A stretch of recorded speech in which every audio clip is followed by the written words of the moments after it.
जय सिया राम।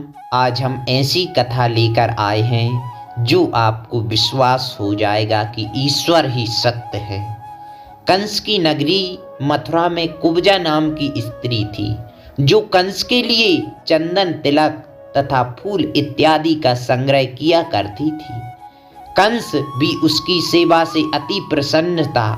जब भगवान श्री कृष्ण कंस वध के उद्देश्य से मथुरा आए, तब कंस से मुलाकात से पहले उनका साक्षात कुब्जा से होता है। बहुत ही थोड़े लोग थे जो कुब्जा को जानते थे। उसका नाम कुब्जा इसलिए पड़ा था क्योंकि वह कुबड़ी थी।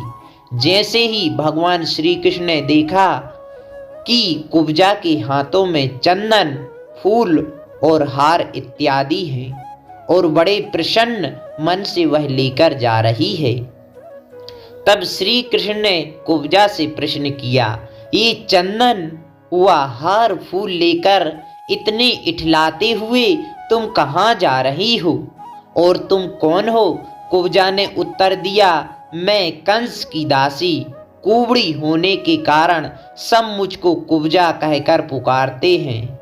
अब तो मेरा नाम ही कुब्जा पड़ गया है। मैं प्रतिदिन महाराज कंस को यह सामग्री लेकर जाती हूँ।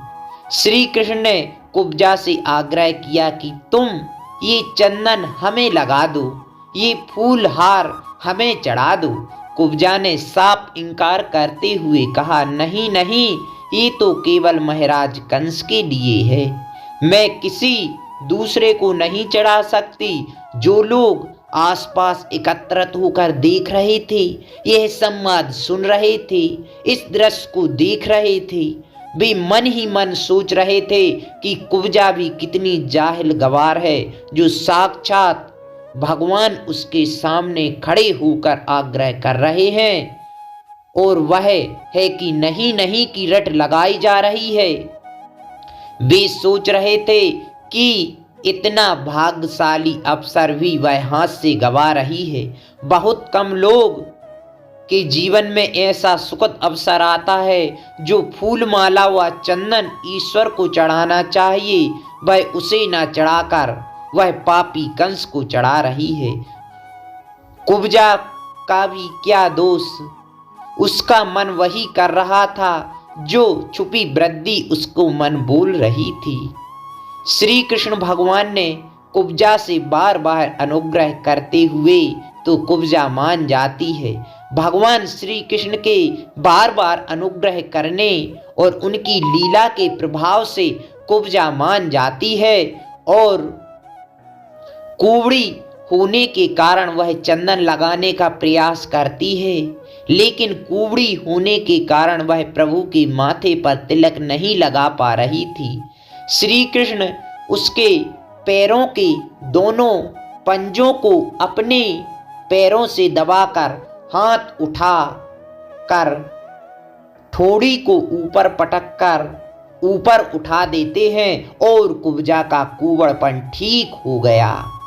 अब श्री कृष्ण के माथे पर चंदन टीका लगा कुब्जा ने कहा, आज मेरा जीवन सफल हो गया, साक्षात ईश्वर को मैंने चंदन लगाया।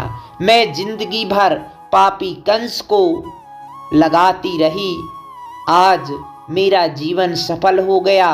मेरे कुबड़पन में यही राज था। इसलिए ईश्वर जो कुछ करता है, जिसको भी जैसा रूप देता है, प्रसन्न रहना चाहिए।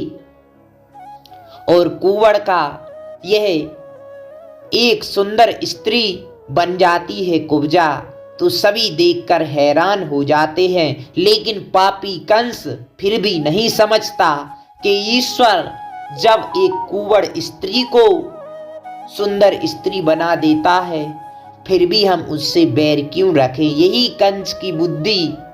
और फिर प्रभु ने कुंवर का उद्धार किया और कंस का वध किया। कुब्जा ने कहा, मेरी यही निवेदन है कि आप मेरे अतिथि बनकर आइए। और भगवान श्री कृष्ण कुब्जा के घर भी गए और कुब्जा के घर भोजन किया।